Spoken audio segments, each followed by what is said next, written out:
आज दी गल्लां दा शुरुआत जड़ा ना वो इस वीडियो तो गवर्नमेंट करने को आती चाहिए कि अलार्म वाले मीटर लगाएं जो 190 यूनिट पे शोर मचाना शुरू कर दे कि एहतियात कर तेरी मंजी ठुकन वाली है।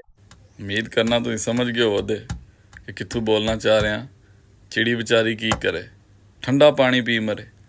सो गल इंज कि जिस तरह बैंकिंग टफ हो गई है, ਵੱਡੇ ਵੱਡੇ ਇੰਡਸਟਰੀਅਲਿਸਟ ਤੇ ਆਪਣੀਆਂ ਇੰਡਸਟਰੀਆਂ ਮੂਵ ਕਰਕੇ ਦੂਸਰੇ ਮੁਲਕਾਂ ਵੱਲ ਟੁਰ ਜਾਏ, ਕੋਈ ਚਾਈਨਾ ਟੁਰ ਜਾਏਦਾ, ਕੋਈ ਬੰਗਲਾਦੇਸ਼ ਟੁਰ ਜਾਏ, ਕੋਈ ਨੇਪਾਲ ਟੁਰ ਜਾਏਦਾ, ਤੇ ਗਰੀਬ ਕਿੱਧਰ ਜਾਏਦਾ?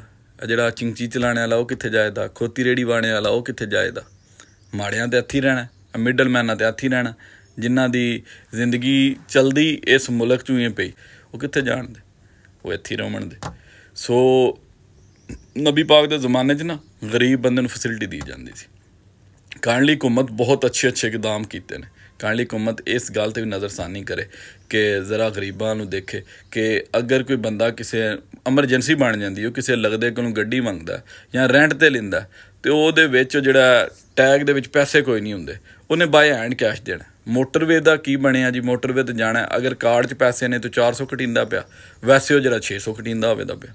ਬਾਏ ਹੈਂਡ ਕੈਸ਼ ਦੇਣਾ ਤੇ ਸਰ ਪੈਸਾ ਤਾਂ ਤੁਹਾਨੂੰ ਦੇ ਰਹੇ ਨੇ ਨਾ, ਮਿਹਰਬਾਨੀ ਕਰੋ। ਕਿਸੇ ਟਾਈਮ ਬੰਦਾ ਮਜਬੂਰ ਵੀ ਹੁੰਦਾ, ਸੋ ਕਿਧਰੇ ਉਹ ਬਾਏ ਹੈਂਡ ਕੈਸ਼ ਵੀ ਜਿਹੜਾ ਉਹ ਐਕਸੈਪਟ ਕਰ ਲਓ, ਠੀਕ ਹੈ। ਦੂਸਰੀ ਗੱਲ ਰਹਿ ਗਈ ਜੀ ਕਿ ਤੁਸੀਂ ਦੇਖ ਲਓ ਯੂਨਿਟਾਂ ਦਾ ਹਿਸਾਬ ਬਣਦਾ, ਉਹ 300 ਯੂਨਿਟ 'ਤੇ ਹੋਰ ਹੋ ਜਾਂਦਾ, 400 'ਤੇ ਹੋਰ ਹੋ ਜਾਂਦਾ, ਜਾਂ ਇਸ ਤਰ੍ਹਾਂ ਰੇਟ ਨੇ। ਮਿਹਰਬਾਨੀ ਕਰੋ ਇੱਕੋ ਹਿਸਾਬ ਰੱਖ ਲਓ।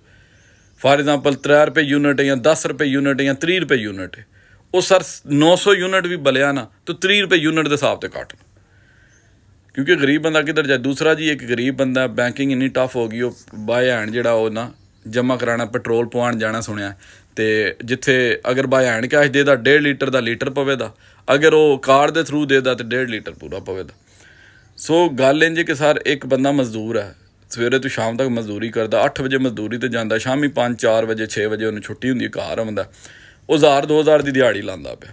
ਅਗਰ ਉਹ 2000 ਕਮਾ ਕੇ ਆਉਂਦਾ, ਉਹ ਪਹਿਲਾਂ ਜਾਏ ਬੈਂਕ, 5 ਵਜੇ ਤੋਂ ਬੈਂਕ ਬੰਦ ਹੋ ਜਾਂਦਾ, ਉਹ ਕਿੱਥੇ ਜਾ ਕੇ ਜਮ੍ਹਾਂ ਕਰਾਇਆ ਦਾ ਕਿ 2000 ਰੁਪਈਆ ਜਨਾਬ ਵਿੱਚ ਰੱਖ ਲਓ, ਇਹ ਕਾਰਡ ਦੇ ਜ਼ਰੀਏ ਮੈਂ ਸਾਰੀ ਆਪਣੀ ਸ਼ਾਪਿੰਗ ਕਰਾਂ ਦਾ। ਜਾਂ ਉਹਨੂੰ ਇਤਨੀ ਅਵੇਅਰਨੈਸ ਹੀ ਨਹੀਂ ਹੈ ਕਿ ਉਹ ਪਹਿਲਾਂ ਇੱਥੇ ਲੈਣਾ 'ਚ ਲੱਗੇ ਜਾਂ ਉਹ ਕਿੱਧਰ ਲੋਕਾਂ ਦੇ ਕੋਲੇ ਧੱਕੇ ਖਾਏ ਪਿਆ। ਮਿਹਰਬਾਨੀ ਕਰੋ ਗਰੀਬਾਂ ਦੇ ਉੱਤੇ ਥੋੜ੍ਹੀ ਜਿਹੀ ਫੈਸਿਲਿਟੀ ਦੇ ਦਿਓ, ਇਤਨਾ ਟਫ ਕਾਨੂੰਨ ਨਾ ਕਰ ਦਿਓ ਆ ਵੀ ਕਿ ਉਹ ਗਰੀਬ ਬੰਦਾ ਜਿਹੜਾ ਅਨਪੜ੍ਹ ਹੈ ਉਹ ਮਸਲੇ 'ਚ ਦਾ ਸ਼ਿਕਾਰ ਹੋ ਜਾਏ। ਦੂਸਰੀ ਇੱਕ ਗੱਲ ਹੈ ਜੀ ਕਿ ਪਾਕਿਸਤਾਨ 'ਚ ਰਹਿੰਦੇ ਹੋ, 4 ਸੂਬੇ ਹੋ, ਨਾਲ ਸਾਡੇ ਆਜ਼ਾਦ ਕਸ਼ਮੀਰ ਵੀ ਹੈ, ਅਤੇ ਮਿਹਰਬਾਨੀ ਕਰੋ ਆਪਸ 'ਚ ਨਾ ਇਤਫਾਕ ਮੁਹੱਬਤ ਪਿਆਰ ਰੱਖੋ। ਇਖਤਲਾਫ ਹੋ ਜਾਂਦੇ ਨੇ, ਲੇਕਿਨ ਇਹਦਾ ਇਹ ਮਤਲਬ ਨਹੀਂ ਹੈ ਕਿ ਤੁਸੀਂ ਇੱਕ ਦੂਜੇ ਨੂੰ ਕਤਲ ਕਰ ਦਿਓ।